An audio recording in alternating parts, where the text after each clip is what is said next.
स्वागत है दोस्तों हमारे YouTube channel ISR study zone में। इस वीडियो में हम बात कर रहे हैं इलॉन्गेशन ऑफ डीएनए रेप्लिकेशन के बारे में और टर्मिनेशन ऑफ डीएनए रेप्लिकेशन के बारे में। ये डीएनए रेप्लिकेशन का पार्ट 3 वीडियो है। पार्ट 1 और पार्ट 2 वीडियो का लिंक मैंने हमारे डिस्क्रिप्शन बॉक्स में दे दिया है, आप वहाँ से उन वीडियो को भी विजिट कर सकते हैं ताकि आपको ये वीडियो आसानी से समझ में आ सके। तो वीडियो को दोस्तों शुरू से अंत तक जरूर देखें। वीडियो अच्छा लगे तो लाइक, सब्सक्राइब, कमेंट, शेयर करना ना भूलिए। अगर आप हमारे चैनल में नए हैं तो हमारे चैनल को सब्सक्राइब जरूर कीजिए और बेल आइकन को प्रेस करना ना भूलिएगा। तो चलिए दोस्तों वीडियो स्टार्ट करते हैं। पहले हम बात करेंगे इलॉन्गेशन ऑफ डीएनए रेप्लिकेशन के बारे में। तो इलॉन्गेशन ऑफ डीएनए रेप्लिकेशन में क्या होता है, जो डीएनए रहता है वो क्या होता है, इलॉन्गेट होता है, यानी मीन्स पॉलीन्यूक्लियोटाइड जुड़ते जाते हैं। पॉलीमराइजेशन का प्रोसेस होता है बेसिकली इसमें। तो जो रेप्लिकेशन फोक रहता है वहाँ पर जो हाइड्रोजन बाउंड रहता है वो ब्रेक हो जाता है, तो सिंगल स्ट्रैंड रहता है, तो उससे स्ट्रैंड विभाजित हो जाते हैं। तो एक स्ट्रैंड रहता है जिसमें कंटिन्यूसली पॉलीमराइजेशन का प्रोसेस होता है, उसको लीडिंग स्ट्रैंड बोलते हैं। और एक रहता है जो उससे विपरीत रहता है जिसमें डिसकंटिन्यूसली सिंथेसिस होता है। पॉलीन्यूक्लियोटाइड डिसकंटिन्यूसली ऐड होते जाते हैं, मीन्स फ्रेगमेंट में सिंथेसिस होते हैं, उसको लेगिंग स्ट्रैंड बोलते हैं। तो कैसे सिंथेसिस होता है इसके बारे में मैं आपको बता रहा हूँ, ठीक है। तो इसमें क्या होता है, बेसिकली जो आरएनए प्राइमर रहता है, आरएनए प्राइमर के सिंथेसिस के बाद डीएनए पॉलीमरेज 3 आरएनए प्राइमर के हाइड्रोक्सिल ग्रुप में डीएनए के न्यूक्लियोटाइड डीएनटीपी को जोड़ता है। किसको जोड़ता है? डीएनटीपी को जोड़ता है। इस प्रोसेस में मैग्नीशियम आयन नए न्यूक्लियोटाइड को जोड़ने में हेल्प करता है। जो मैग्नीशियम आ रहता है वो न्यूक्लियोटाइड को जोड़ने में मदद करता है। इस दौरान डीएनटीपी डीएनए पॉलीमराइजेशन के कारण पीपीआई रिलीज करके डीएनएमपी में कन्वर्ट होकर मेन स्ट्रैंड से फास्फोडाइस्टर बॉन्ड के द्वारा जुड़ता है। यहाँ पर बोलना यह चाह रहा है कि जो डीएनटीपी रहता है वो पीपीआई रिलीज कर देता है, जिससे वो डीएनएमपी में कन्वर्ट हो जाता है। और डीएनएमपी में कन्वर्ट होता है तो पॉलीमर जो फास्फोडाइस्टर बॉन्ड है उसका फॉर्मेशन होता है। इस स्ट्रैंड में डीएनए पॉलीमराइजेशन का प्रोसेस कंटिन्यूअसली आगे बढ़ता रहता है। इसमें कैसा होता है, पॉलीमराइजेशन का प्रोसेस कंटिन्यूअसली होता है, लगातार होता है, जो कि इनिशियल कॉम्प्लेक्स के माइग्रेशन की दिशा में होता है। मींस इसमें कौन सी दिशा में इसका होता है सिंथेसिस, वो 5 प्राइम टू 3 प्राइम की दिशा में होता है सिंथेसिस, ठीक है। ये बहुत इंपॉर्टेंट है, कौन सी दिशा में होता है, 5 प्राइम टू 3 प्राइम की दिशा में होता है। इसलिए इसे क्या कौन से स्ट्रैंड बोलते हैं, लीडिंग स्ट्रैंड कहते हैं, इसलिए इसे लीडिंग स्ट्रैंड कहते हैं दोस्तों। तो आप देख सकते हैं डायग्राम के माध्यम से भी आप समझ सकते हैं। ये हो गया एक स्ट्रैंड और ये हो गया एक स्ट्रैंड। आप देख सकते हैं इस वाले स्ट्रैंड में कंटिन्यूअसली हो रहा है, कोई फ्रेगमेंट नहीं है, और इस वाले स्ट्रैंड है उसमें डिसकंटिन्यूअस हो रहा है, डिसकंटिन्यूअसली हो रहा है। तो देखिए इस वाला कौन सी दिशा में हो रहा है, माइग्रेट कर रहा है 5 प्राइम टू 3 प्राइम, 5 प्राइम से 3 प्राइम, सॉरी 5 प्राइम से 3 प्राइम की दिशा में हो रहा है, इसलिए इसे लीडिंग स्ट्रैंड बोल रहे हैं। और देख सकते हैं इस वाले जो है उसमें फ्रेगमेंट में हो रहा है, फ्रेगमेंट में सिंथेसिस हो रहा है, इसलिए इसको कौन सा स्ट्रैंड बोलते हैं, लेगिंग स्ट्रैंड बोलते हैं। अब इसे क्यों बोलते हैं, क्यों फ्रेगमेंट में सिंथेसिस होता है, इसको हम आगे देखेंगे, ठीक है। और ये देख सकते हैं ये रेप्लिकेशन फोक है। और ये जो फ्रेगमेंट में सिंथेसिस हुआ है, सॉरी अगेन, इसको क्या बोलते हैं, इसको बोलते हैं ओकाजाकी फ्रेगमेंट। क्या? Okazaki fragment.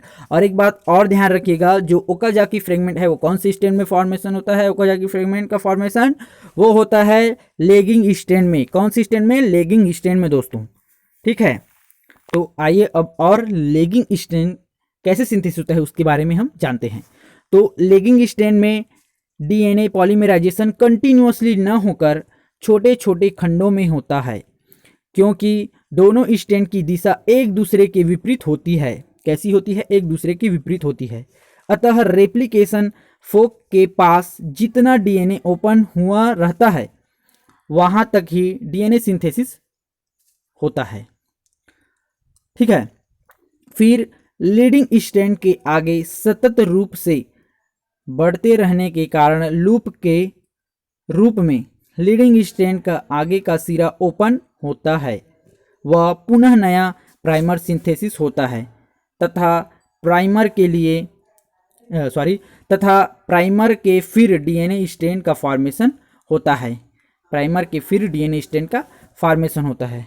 पहले थोड़ा सा ओपन होगा, उतने में सिंथेसिस होगा, फिर आगे बढ़ेगा, फिर रुकेगा, फिर थोड़ा सिंथेसिस होगा। इस प्रकार से फ्रेगमेंट फॉर्मेशन होता है।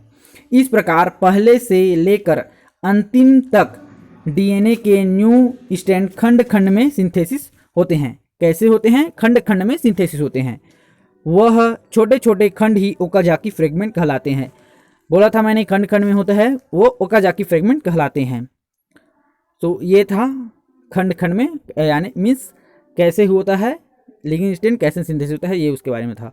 अब लेगिंग स्ट्रैंड कैसे सिंथेसिस होता है इसके बारे में था। लेगिंग स्ट्रैंड में सिंथेसिस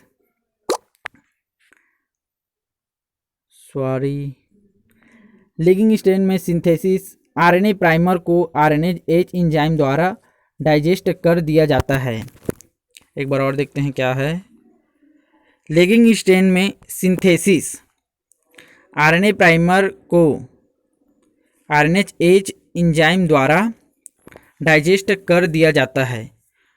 जो आरएनए प्राइमर रहता है, स्टार्ट होने के लिए किसकी ज़रूरत रहती है? स्टार्ट करने के लिए आरएनए प्राइमर। तो आरएनए प्राइमर पहले लगा रहता है सामने में, उसके बाद फिर पॉलीमराइजेशन होता है, फिर रुकता है, फिर आरएनए जुड़ता है, आरएनए प्राइमर जुड़ता है, फिर स्टार्ट होता है प्रोसेस। तो इस प्रकार से हर फ्रेगमेंट में फ्रंट में क्या रहेगा? आरएनए प्राइमर रहेगा। उसको कौन सी एंजाइम के द्वारा डाइजेस्ट कर दिया जाता है? आरएनएज एंजाइम के द्वारा डाइजेस्ट कर दिया जाता है।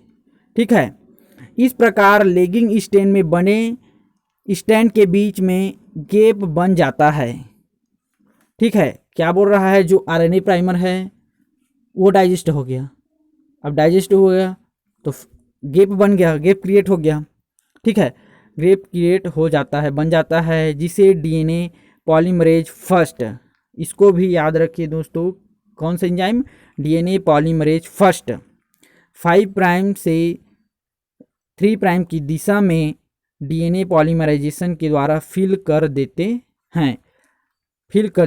अब जो गैप क्रिएट हुआ है उसको किसके द्वारा फिल किया जाता है?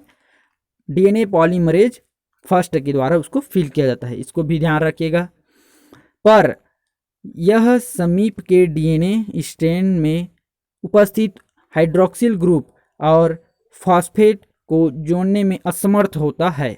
ये तो गैप को फिल कर देगा। ठीक है, तो गैप को फिल कर देगा, लेकिन जो स्ट्रैंड है उनके बीच वो उसमें फास्फोडाइस्टर बॉन्ड का फॉर्मेशन नहीं करता है, यानी उसको जोड़ने का काम नहीं करता है। गैप को फिल कर देगा, लेकिन उनके बीच में थोड़ा सा गैप रहेगा, उसको फिल करने का काम नहीं करता है। ठीक है, फास्फोडाइस्टर बॉन्ड का फॉर्मेशन नहीं होता है। तो इसको किसके द्वारा फिल किया जाता है? लाइगेज एंजाइम के द्वारा, जिसे डीएनए लाइगेज एंजाइम के द्वारा फास्फोडाइस्टर बॉन्ड के फॉर्मेशन से जोड़कर सील कर दिया जाता है।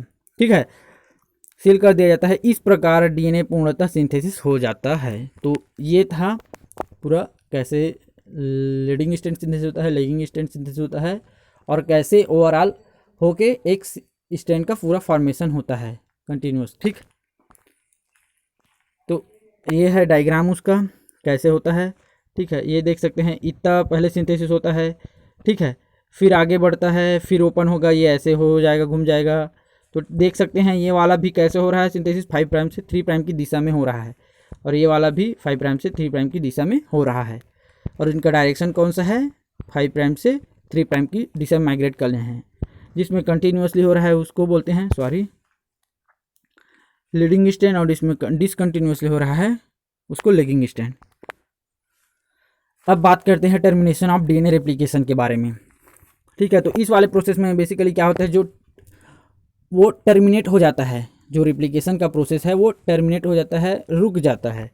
ठीक है, ओवरऑल फॉर्मेशन के बाद, डीएनए रेप्लिकेशन कंप्लीट होने के बाद। तो टर्मिनेशन ऑफ डीएनए रेप्लिकेशन क्या है, अब मैं आपको बताता हूँ। जो प्रोकैरियोट में रेप्लिकेशन बाई डायरेक्शनल होता है। कैसे होता है प्रोकैरियोट में? रेप्लिकेशन बाई डायरेक्शनल होता है, जो एक सिंगल पॉइंट या बोल सकते हैं origin of DNA, origin of replication बोलते हैं, ओरिजिन ऑफ रेप्लिकेशन से स्टार्ट होता है। अतः दोनों रेप्लिकेशन फोक कुछ समय बाद किसी एक साइड पर मिल जाते हैं, कुछ समय बाद एक साइड पर मिल जाते हैं, क्योंकि बाई डायरेक्शनल होता है। और जो बैक्टीरिया का जो हम प्रोकैरियोट के बारे में बात कर रहे हैं ना, तो उसका डीएनए कैसा रहता है? सर्कुलर रहता है, ठीक है। तो बाई डायरेक्शनल होता है, तो एक पॉइंट में वो मिल जाएंगे फिर ना, ठीक है। अर्थात दोनों रेप्लिकेशन फोक कुछ समय बाद किसी एक साइड पर मिल सकते हैं, ठीक है, मिल सकते हैं। प्रोकैरियोट में 20 बेस पेयर सीक्वेंस की मल्टीपल कॉपी होती है, 20 बेस पेयर की मल्टीपल कॉपी होती है, जिसे टर सीक्वेंस कहते हैं। कौन सा सीक्वेंस कहते हैं दोस्तों? टर सीक्वेंस कहते हैं। इसको भी याद रखिए, टर सीक्वेंस, ये भी बहुत इंपॉर्टेंट है टर्मिनेशन पोर्शन में, ठीक है। रेप्लिकेशन के पोर्शन में ये भी बहुत इंपॉर्टेंट है। कौन सा सीक्वेंस बोलते हैं? टर सीक्वेंस। और कितना रहता है? 20 बेस पेयर का सीक्वेंस रहता है, मल्टीपल कॉपी रहता है, उसको टर सीक्वेंस बोलते हैं। ई कोली के जीनोम में ऐसे 7 टर सीक्वेंस पाए जाते हैं। कितने? 7 टर सीक्वेंस पाए जाते हैं। 20 बेस पेयर के 7 टर सीक्वेंस पाए जाते हैं। प्रत्येक टर sequence specific DNA binding protein से बाइंड कर सकते हैं, स्पेसिफिक डीएनए बाइंडिंग प्रोटीन से बाइंड कर सकते हैं, जिसे टस प्रोटीन कहते हैं। कौन सा प्रोटीन कहते हैं दोस्तों? टस प्रोटीन कहते हैं। इस बात को भी याद रखिए, टस प्रोटीन और एक है टर सीक्वेंस, टर सीक्वेंस और टस प्रोटीन, ठीक है। जो टस प्रोटीन है वो किसमें बाइंड होता है? टर सीक्वेंस में बाइंड होता है, यानी स्पेसिफिक होता है। स्पेसिफिक टस प्रोटीन है वो स्पेसिफिक टर सीक्वेंस में बाइंड करेगा, ठीक है। तो टस प्रोटीन रेप्लिकेशन फॉक को एक दिशा से माइग्रेट होने देता है, एक दिशा से ही माइग्रेट होने देगा, एक दिशा को स्टॉप कर देगा, ठीक है। पर विपरीत डायरेक्शन वाले टस प्रोटीन के द्वारा माइग्रेशन रुक जाता है, ठीक है। और हम डायग्राम के माध्यम से कुछ समझेंगे, ठीक। तो रेप्लिकेशन फॉक की दिशा को टस प्रोटीन की विन्यास निर्धारित करती है। तो रेप्लिकेशन फॉक की दिशा को कौन निर्धारित करता है? टस प्रोटीन की विन्यास निर्धारित करती है, ठीक है। टर्मिनेशन सीक्वेंस जिसमें टस प्रोटीन बाइंड करता है, उसका विन्यास इस प्रकार होता है कि दोनों दिशा में आ रहे replication fork one short region में ट्रैप हो जाते हैं, एक छोटी सी जगह में ट्रैप हो जाते हैं, ठीक है। दोनों दिशा से आ रहे रेप्लिकेशन फॉक एक शॉर्ट दिशा में ट्रैप हो जाते हैं। इससे पता चलता है कि दो डायरेक्शनल का टर्मिनेशन एक सेम पॉइंट में होता है, सेम ही एक जगह ही होगा, टर्मिनेशन का प्रोसेस एक ही जगह में होगा। इस प्रकार प्रोकैरियोट में रेप्लिकेशन के बाद सर्कुलर जीनोम का सिंथेसिस होता है। सो प्रोकैरियोट में कैसा होता है? उसका जो जीनोम है कैसा रहता है? सर्कुलर जीनोम का फॉर्मेशन होता है। ओवरऑल रेप्लिकेशन जो प्रोकैरियोट में होता है, उसके बाद रेप्लिकेशन के प्रोसेस बाद कैसा जीनोम हमको फॉर्मेशन होता है? सर्कुलर जीनोम का फॉर्मेशन होता है, ठीक है। तो ये था। उसके बाद डायग्राम से समझ लेते हैं। जैसे ये ऑरिजिन ऑफ रेप्लिकेशन हुआ, यहाँ से स्टार्ट होता है, ठीक है। उसके बाद रेप्लिकेशन स्टार्ट हुआ, धीरे धीरे धीरे धीरे रेप्लिकेशन कंप्लीट होने के रास्ते में है। तो यहाँ पर देख सकते हैं, यहाँ पर टर्मिनेशन ऑफ रेप्लिकेशन, टर्मिनेशन होता है, उसके बाद फिर 2 सर्कुलर डीएनए का फॉर्मेशन होता है, ठीक है। 2 सर्कुलर डीएनए का फॉर्मेशन होता है। इसको भी ब्रेक कौन करता है? टोपो आइसोमरेज एंजाइम इसको भी ब्रेक करता है, इसलिए 2 फ्रेगमेंट में यानी 2 सर्कुलर डीएनए आपको दिख रहा है यहाँ पर, ठीक है। तो अब देखते हैं टर्मिनेशन कैसे, किस प्रकार से हुआ। ये हुआ आपका पॉइंट है ऑरिजिन ऑफ रेप्लिकेशन। एक हो रहा है, एक दिशा माइग्रेट कर रहा है, बाई डायरेक्शनल होता है। तो एक कौन से continuous counter clockwise, anti clockwise बोल सकते हैं, एंटी क्लॉकवाइज फॉक जा रहा है, इधर क्लॉकवाइज फॉक, ठीक है। क्लॉकवाइज इस दिशा में माइग्रेट कर रहा है, एक इस दिशा में माइग्रेट कर रहा है। तो आप देख सकते हैं इस वाला जो सीक्वेंस है, इधर जो देख रहे हैं, इधर भी देख रहे हैं, इधर भी, ये कौन सा सीक्वेंस है? यहाँ पर कौन सा सीक्वेंस है? टर सीक्वेंस है यहाँ पर। कौन सा? टर सीक्वेंस। और इसमें कौन सा प्रोटीन बाइंड हुआ है? टस प्रोटीन बाइंड हुए हैं, देख सकते हैं इधर। तो ये देखिए, सपोज यहाँ पर है एक कौन सा बाइंड हुआ है, टेस्ट प्रोटीन बाइंड हुआ है यहाँ पर, और एक यहाँ पर है, ठीक है। अब इधर से आ रहा है, ठीक है, इधर से, अब इधर वाला तो जाने दे देगा, इधर वाला जाने, लेकिन जो बोला था क्या था, अपोजिट, जो अपोजिट दिशा में है वो उसको स्टॉप कर देगा, तो यहाँ पर आके वो स्टॉप हो जाएगा। वैसी सेम इधर से आ रहा है, इधर वाले से गुजर जाएगा, लेकिन जो अगला है यहाँ वो रुक जाएगा, यहाँ पर वो स्टॉप कर देगा, आगे बढ़ने नहीं देगा दोस्तों। तो इस प्रकार से था। तो यहाँ पर एक ही सिंगल पॉइंट में, ये इस सिंगल पॉइंट में यहाँ पर स्टॉप हो जाएगा। जो टर्मिनेशन का प्रोसेस है वो एक ही पॉइंट में स्टॉप हो जाएगा, सेम पॉइंट में स्टॉप हो रहा है, ठीक है। तो इस प्रकार से टर्मिनेशन है वो स्टॉप हो जाता है, रेप्लिकेशन है वो स्टॉप हो जाता है। अब स्टॉप हो गया टर्मिनेशन, उसके बाद फिर लास्ट में हमको कैसा, जो ये देख सकते हैं डबल दो ठो सर्कुलर डीएनए का फॉर्मेशन होता है लास्ट में, ठीक है। तो इस प्रकार से टर्मिनेशन ऑफ डीएनए रेप्लिकेशन समाप्त होता है, और जो रेप्लिकेशन है ओवरऑल वो आपका समाप्त हो जाता है। तो thank you for watching this video. Please like, comment, share and subscribe our channel. Again, thank you for watching this video.